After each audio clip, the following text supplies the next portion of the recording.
મહાકાલીના યજ્ઞના નિમિત્તે 12 મહિનાના મહા ઉત્સવ 12 મહિને યજ્ઞ કરવામાં આવે છે. શાસ્ત્રી શ્રી વિષ્ણુભાઈ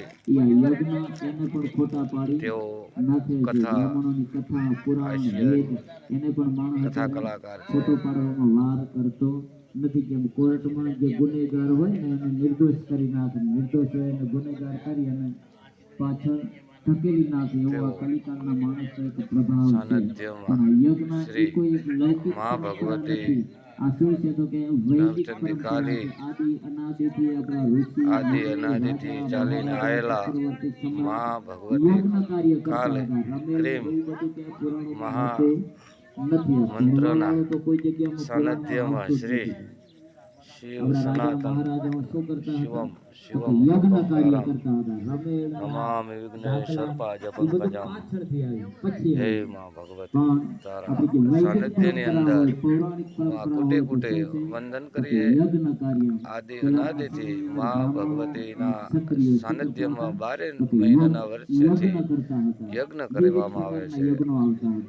આદેશ અવલૌકિક માયા શક્તિ માયા દેશ બતાવે ક્ષત્રિય સિદ્ધ અને અનાદ આદિ અનાદિથી પરંપરાથી આવે મહાકાલીના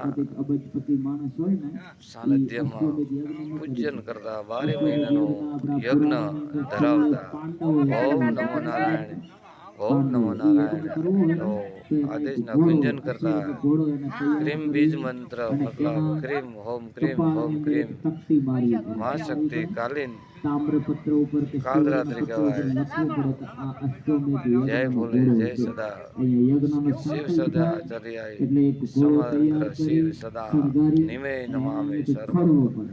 ઓમ ગુરુદેવ આદિ અનાદિથી એક જ પ્રશ્ન એક જ વાત ખાલી કલકત્તા વાલી તેરા વચન ના જાય. ખાલી ક્ષત્રિય પૂજન શાસ્ત્ર કોઈ પણ સમગ્ર કામ કરવા જાય ત્યારે મા ભગવતીના કાલકા રૂપે કલકી રૂપીના અવતારથી કાલિકા નામથી પૂજવામાં આવે છે.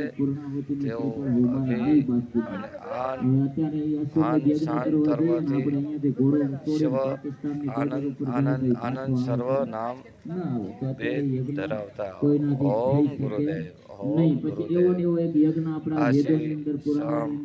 રુદ્ર આદિ આદિથી પરંપરાના ભેદથી મા કાલીના નામથી શિવ શંકરના આધીનથી મા શક્તિ કહેવામાં આવે છે. ઓમ નમો નારાયણ ઓમ નમો નારાયણ. જય જવાન જય કિસાન.